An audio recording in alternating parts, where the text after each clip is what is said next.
Bonjour et bienvenue dans ce nouvel épisode du podcast 3 minutes pour entreprendre.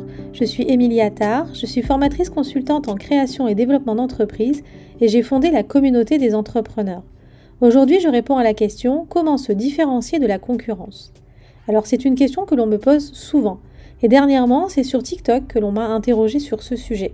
D'ailleurs, n'hésite pas à me poser toi aussi tes questions, ce podcast est fait pour toi. Alors voilà, on me pose souvent cette question tout simplement parce que je répète à toutes les personnes que j'accompagne, à tous les membres de la communauté des entrepreneurs, qu'il ne sert à rien de lancer un business si c'est pour proposer un produit ou un service qui ressemble déjà à ce qui existe. On l'a vu dans un épisode précédent, la proposition de valeur de ton offre est une notion très importante. Alors tu dois rapidement te demander ce que ton produit ou ton service a de plus que les autres. Eh bien, dis-toi que les éléments de différenciation, il en existe plusieurs. Et je vais t'en proposer quelques-uns pour que tu puisses avancer dans ton projet. Je vais commencer par te parler des éléments de différenciation les plus courants. On va retrouver le prix et la qualité. Ce sont en général les premiers éléments sur lesquels on s'appuie pour se différencier de nos concurrents, mais heureusement, ce ne sont pas les seuls. Tu peux par exemple proposer un produit ou un service déjà connu du marché, mais dont la fabrication, les matières premières sont différentes. Par exemple, si je décide de vendre un t-shirt, tu vas me dire « Ok Émilie, des t-shirts, il en existe plein sur le marché. » Eh bien, le mien, il est différent parce qu'il est en matière recyclée et d'une fabrication française irréprochable.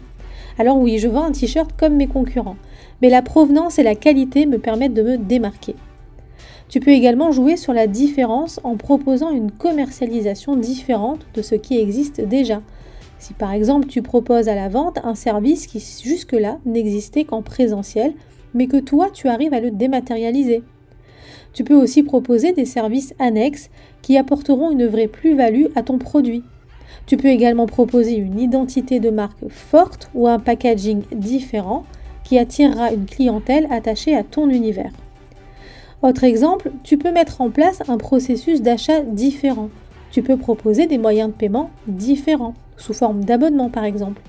Tu peux aussi miser sur le personal branding, c'est-à-dire ce que toi tu peux apporter à ta marque en tant qu'individu, comme peuvent le faire certains influenceurs qui vendent d'abord leur image avant de vendre leurs produits. Tu peux aussi envisager de parler de tes produits à travers ton expérience personnelle. Ton témoignage te permettra d'apporter des conseils supplémentaires qui viendront te différencier de l'offre peut-être impersonnelle de tes concurrents. En cherchant à te différencier, tu vas donc chercher à combler tes clients et futurs clients en leur apportant ce petit plus qui fera qu'ils préféreront venir chez toi. Il est impératif de pouvoir trouver une vraie identité, une vraie offre qui peut être différente de celle des autres. C'est une question essentielle que tu dois te poser parce que tes futurs clients se poseront cette question. Voilà, j'espère que tu trouveras dans les exemples que je viens de te citer des pistes qui te permettront de te différencier de tes concurrents. Je t'invite à t'abonner au podcast pour ne rater aucun épisode. À très vite!